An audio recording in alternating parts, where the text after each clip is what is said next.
Hello welcome. मैं हूं अरुण कुमार यादव और पिछली वीडियो में हमने क्लास 8 के चैप्टर नंबर 7 यानी कि घन और घनमूल का इंट्रोडक्शन देखा था, जिसमें मैंने आपको बताया था घन का क्या मतलब है, घनमूल का क्या मतलब है, किस तरह से हम इनको निकालते हैं। यहाँ पे हम बात करेंगे इस वीडियो में जो प्रश्नावली 7.1 है, इसकी प्रश्न संख्या 1 की। ठीक है, तो मतलब क्वेश्चन 1 का सॉल्यूशन यहाँ पे हम देखने वाले हैं। और इससे पहले अब तक मैंने जितनी वीडियो बनाई हैं, अगर आप वो देखना चाहते हैं क्लास 8 की, तो उनका लिंक आपको इस वीडियो के डिस्क्रिप्शन में मिल जाएगा, वहाँ से देख सकते हैं। ठीक है, तो यहाँ पे आ जाओ। जो इसका पहला प्रश्न है, इसमें हमसे बोला गया है निम्नलिखित में से कौन सी संख्याएं पूर्ण घन नहीं है। ठीक है ना, इनमें से कौन सी संख्याएं ऐसी हैं जो पूर्ण घन नहीं है। तो पिछली वीडियो मैंने आपको बताया था कि पूर्ण घन का क्या मतलब है। जैसे कि मान लो आप किसी संख्या को उसी से 3 बार गुणा करो, जैसे कि आप 2 को 2 से 3 बार गुणा करो, 2 दूनी 4 दूनी 8, तो कितना मिलेगा आपको 8। तो मतलब 8 एक पूर्ण घन है। ठीक है, इसी तरह से अगर मान लो आप लिखो 3 गुणा 3 गुणा 3, तो कितना मिलेगा आपको 27 मिलेगा। तो 27 भी एक पूर्ण घन है। तो मतलब पूर्ण घन संख्याओं की पहचान क्या है कि जो उनके गुणनखंड होंगे, जब आप उनके अभाज्य गुणनखंड करोगे तो उनका हर एक अभाज्य गुणनखंड 3 3 के ग्रुप में होगा। ठीक है, 3 3 के समूह में होगा, यानी हर गुणनखंड 3 बार आएगा। तो यहाँ पे जो हमें पता लगाना है कि ये संख्याएं पूर्ण घन है या नहीं, तो हम क्या करेंगे, हम एक एक संख्या को यहाँ पर उतारेंगे और फिर उसके अभाज्य गुणनखंड करेंगे। अगर अभाज्य गुणनखंड में, ठीक है, हर एक गुणनखंड 3 3 बार है तो हम बोलेंगे पूर्ण घन है। अगर ऐसा नहीं हुआ तो बोलेंगे नहीं है।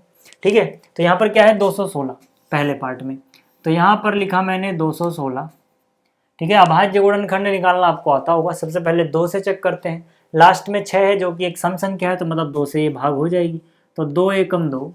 ठीक है, 2 एकम 2 हुआ। अब एक में 2 का पहाड़ा नहीं जा रहा, 6 को मिलाओगे, तो जब 2 डिजिट एक साथ मिला लिए तो 0 बढ़ाना होता है पहले, फिर 2 अट्ठे 16, फिर 2 से करेंगे, 2 पंजे 10, 2 चौक 8, फिर ये 2 से हो जाएगा, लास्ट में 4 है, 2 दूनी 4। ठीक है, 2 दूनी 4, 5 में से 4 काटो, एक बचेगा, एक के आगे 4, यानी कि 2 सत्ते 14। फिर ये 3 से हो जाएगा, 3 नीम 27, 3 तिया 9, 3 एकम 3। तो मतलब क्या है कि जो 216 है, जो 216 है, इसके जो अभाज्य गुणनखंड है वो क्या है, 1 2 3 बार तो 2 आया है, 1 2 3। ठीक है, 1 2 3 बार 2 आया है और 3 बार 3 आया है। ठीक है, 1 2 3। ठीक है, तो यहाँ पर देखो, यहाँ पर जो ये 2 है ये भी 3 के समूह में है, 3 के ग्रुप में है, और जो 3 है ये भी 3 के समूह में यानी कि 3 के ग्रुप में है। तो इसके प्रत्येक गुणनखंड जो है, ठीक है, 2 और 3, वो 3 3 के समूह में है, तो बोलेंगे ये पूर्ण वर्ग संख्या है। ठीक है, तो यहाँ पे बोलेंगे क्योंकि क्योंकि यहाँ पर, ठीक है, क्योंकि यहाँ पर प्रत्येक गुणनखंड, प्रत्येक गुणनखंड, ठीक है ना, प्रत्येक गुणनखंड 3 3 के समूह में है। ठीक है, 3 3 के ग्रुप में है, 3 3 के समूह में है, समूह में है। अतः अतः 2 1 6 यानी कि 216 एक पूर्ण घन है। ठीक है, फिर से देखो क्या लिखा मैंने, क्योंकि प्रत्येक गुणनखंड 3 3 बार है, 1 2 3, ये भी 1 2 3 बार है, मतलब 3 3 के समूह में है, तो 216 क्या हो जाएगा, एक पूर्ण घन संख्या हो जाएगी। ठीक है, तो ये आपको समझ में आ गया। इसी तरह से, ठीक है, इसी तरह से आप बाकी की चीज़ें भी चेक कर सकते हो। जैसे कि यहाँ पर है 128। ठीक है, तो हम क्या करेंगे, 128 के अभाज्य गुणनखंड निकालेंगे। 2 से हो जाएगा 2 छिक 12, 2 चौक 8, फिर 2 से हो जाएगा 2 तियाँ 6, 2 दूनी 4, फिर 2 से करोगे 16 दूनी 32 होता है, मतलब 16 बार जाएगा, फिर 2 से 8 बार, फिर 2 से 4 बार, फिर 2 से 2 दूनी 4, फिर 2 एकम 2।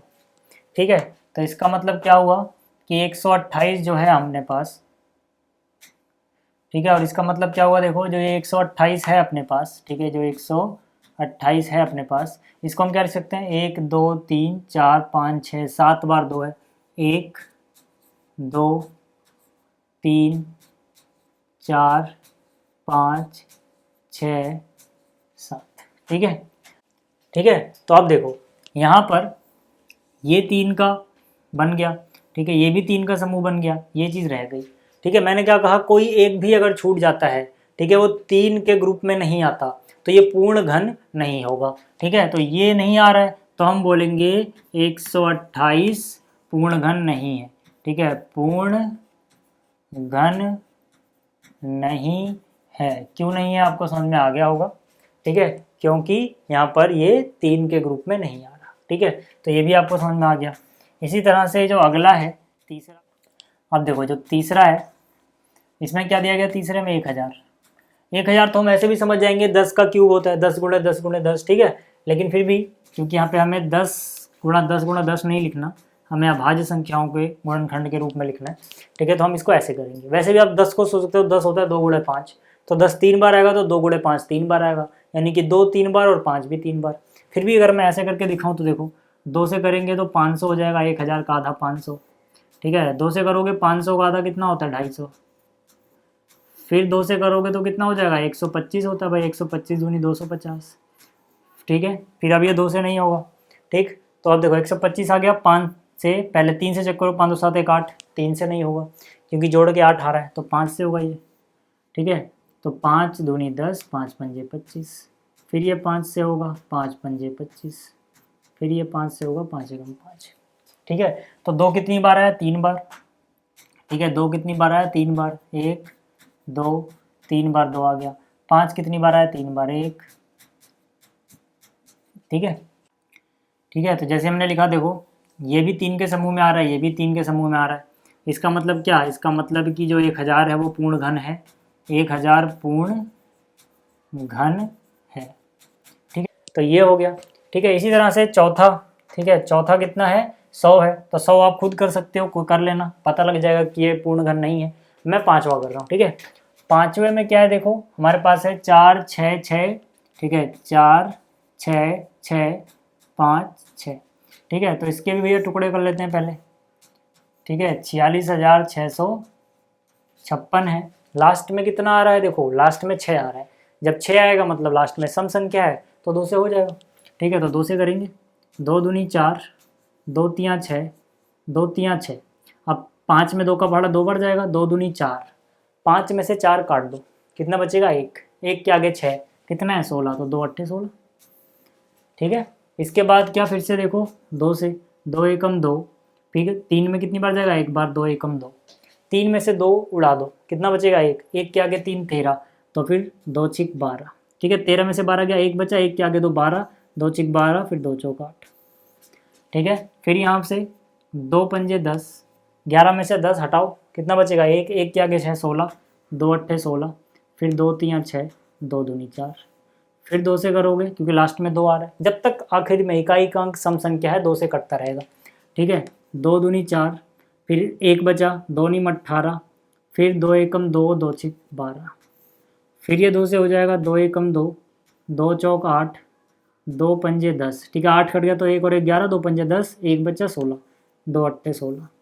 ठीक है, 2 से करोगे, 2 सत्ते 14, 2 दूनी 4, 5 में से 4 गया, 1 बचा, 1 के आगे 8, यानी कि 2 नीम 18। अब देखो, अब लास्ट में 9 आ गया। 9 एक विषम संख्या है, तो 2 से तो नहीं होगा, 3 से चेक करेंगे। 3 से कैसे चेक करते हैं, सबको जोड़ के, जैसे 2 से हम इकाई का अंक देख के पता लगाते हैं, वैसे ही 3 से कैसे करते हैं, सबको जोड़ के। तो 7 और 2 9, और 9 18, 18 3 के पहाड़े में आता है। फिर से देखो 7 और 2 9, 9 और 9 18, 18 3 के पहाड़े में आता है, मतलब ये भी 729 भी 3 के पहाड़े में आएगा। तो 3 का पहाड़ा 2 बार गया, 6 हुआ। 7 में से 6 हटाओगे, 1 बचेगा, 1 के आगे 2 12, 3 चौक 12, फिर 3 तियाँ 9। अब तो 3 से डायरेक्ट नजर आ रहा हो जाएगा, 3 अट्ठे 24, 3 अट्ठे 24 और 3 एकम 3। ठीक है, ये भी 3 से हो जाएगा, 8 और 1 9, इसको जोड़ो, 8 और 1 9, 9 आता है, तो मतलब ये 81 भी आएगा। तो 3 दूनी 6, और 6 कट गया तो 2 बचा, 2 के आगे 1 21, तो 3 सत्ते 21। ठीक है, 3 सत्ते 21। ठीक, तो यहाँ से कितना हो गया, 3 निम 27, ठीक है, यहाँ पे 9 बचा, जगह नहीं है तो मैं यहाँ कर दे रहा हूँ। ठीक है, देखो क्या बचा है 9, फिर 3 तिया 9 और 3 एकम 3। ठीक, तो मतलब क्या है कि इसके बराबर हम क्या लिख सकते हैं, देखो इसके बराबर हम क्या लिख सकते हैं, 1 2 3 4 5 6 बार तो 2 है, 1 2 3 4 5 6 बार 2 है, और 1 2 3 4 5 6 बार ही 3 है। ठीक है, 1 2 3 4 5 6। ठीक है, अब 3 3 का ग्रुप बनाओ, इसका बन गया, इसका बन गया, इसका भी बन गया और इसका भी बन गया। ठीक है, तो इस वीडियो में इतना ही, जल्दी मिलेंगे अगली वीडियो में। Thanks for watching.